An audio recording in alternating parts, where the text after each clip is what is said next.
Hello everyone, welcome to my YouTube channel. Navratra के समापन के बाद मां दुर्गा की प्रतिमा का विसर्जन किया जाता है। जो लोग नवरात्र में घट स्थापना यानी कि कलश की स्थापना करते हैं, ज्वारे बोते हैं, अखंड ज्योत जलाते हैं, उन्हें दसवीं तिथि को ही विसर्जन करना चाहिए। जितने भक्तिभाव से हम नवरात्र का व्रत रखते हैं, उतने ही भक्तिभाव से हमें विसर्जन भी करना चाहिए।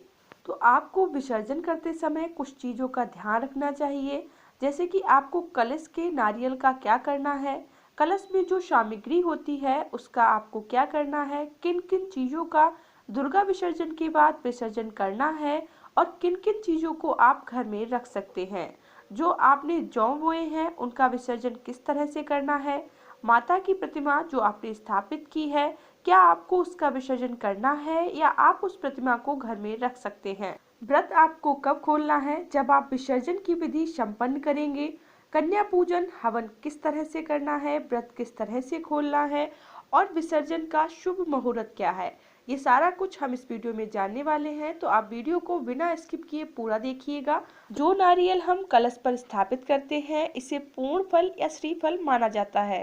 यह शुभता का प्रतीक है, तो इसे आप माता का प्रसाद समझकर अपने आसपास प्रसाद के रूप में बांट दें और खुद भी प्रसाद समझकर ग्रहण करें।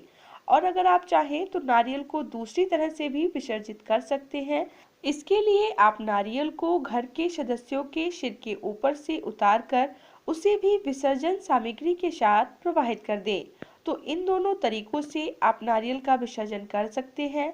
आप चाहें तो नारियल को प्रसाद समझकर ग्रहण कर लें या फिर उसे जो है विसर्जन सामग्री के साथ प्रवाहित कर सकते हैं। नवरात्र के 9 दिन हम माता रानी को श्रृंगार की वस्तुएं चढ़ाते हैं। तो इन वस्तुओं का हमें क्या करना है, तो उसके लिए जो आपने माता रानी पर श्रृंगार की वस्तुएं चढ़ाई हैं, ये दीर्घ सुहाग की प्रतीक होती हैं। तो इसे आप स्वयं उपयोग कर सकती हैं। आप चाहें तो अपने घर परिवार की स्त्रियों में भी ये चीज़ें बांट सकती हैं। और अगर आपको किसी पंडित को ये चीज़ें दान करनी है तो आप वो भी कर सकती हैं। तो आप इस तरह से जो है, जो श्रृंगार की सामग्री आपने माता रानी पर चढ़ाई है, उसका उपयोग कर सकती हैं। अब आप सोच रही होंगी कि कलश में जो जल है उसका हमें क्या करना चाहिए। तो इस जल को आप अपने परिवार के सदस्यों को थोड़ा थोड़ा जरूर पिलाएं। और जो आपके घर में गंगा जल रखा हुआ है उसमें भी इस जल को 1 से 2 चम्मच जरूर मिला दें। यह जल बहुत ही लाभकारी होता है। इसे आप अपने घर के हर जगह पर छिड़के। आपने जिस जगह पर घट स्थापना की है या माता रानी की चौकी स्थापित की है, वहां पर हमें एक घी का दीपक जरूर जलाना चाहिए। अब बात आती है कि जो ज्वारे हमने बोए हैं उनका क्या करना है। तो इन ज्वारों को आप अपने घर के सदस्यों में वितरित कर दीजिए। कुछ ज्वारे आप अपने किचन में प्रयोग कर सकती हैं और कुछ को तिजोरी में भी जरूर रखें। बचे हुए ज्वारे को आप पक्षी और गाय को भी खिला सकती हैं, या फिर जैसे आपने और सामग्री को प्रवाहित किया है उसी तरह से इन्हें भी गंगा या कहीं भी सरोवर में प्रवाहित कर सकती हैं। कलश के अंदर जो चावल, सुपारी और हल्दी की गांठ होती है और जो एक उसमें सिक्का डाला जाता है, उसका आपको किस तरह से जो है प्रयोग करना है। तो इसके लिए जो उसमें चावल है ये आप अपने अन्न के भंडार में रख सकते हैं। इससे माता अन्नपूर्णा बहुत प्रसन्न होती हैं और आपके अन्न का जो भंडार है ये हमेशा भरा रहता है, इसमें कोई भी कमी नहीं आती। हल्दी की गांठ और सुपारी आदि जो भी सामग्री है, इसे आप अपने पूजा स्थल में स्थापित कर सकती हैं और तिजोरी में भी रख सकती हैं, जिससे हमारे घर में धन धान्य की कभी भी कमी नहीं आती। चलिए अब जानते हैं कि आपको किस तरह से व्रत खोलना है।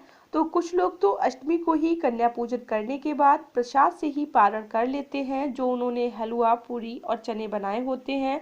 और कुछ लोग पूरे 9 दिन व्रत रहने के बाद घर में जो भोजन बना होता है, जो आप कन्या पूजन के लिए बनाते हैं, उन्हें खिलाते हैं, उससे ही आप पारण कर सकते हैं।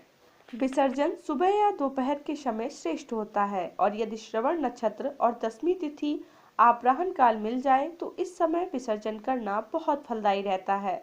दसवीं तिथि की शुरुआत जो है ये 25 अक्टूबर को सुबह 7:41 पर होगी। तो वहीं दसवीं तिथि की समाप्ति 26 अक्टूबर सुबह 9 बजे होगी। इस साल विसर्जन 26 अक्टूबर 2020 दिन सोमवार को किया जाएगा और विसर्जन का शुभ मुहूर्त 26 अक्टूबर को 6:29 से लेकर सुबह 8:43 तक रहेगा। आप इसी शुभ मुहूर्त में विसर्जन का कार्य संपन्न कर लें। और अगर ये वीडियो आपको पसंद आए तो वीडियो को लाइक कर दें, शेयर कर दें और चैनल को सब्सक्राइब कर लें।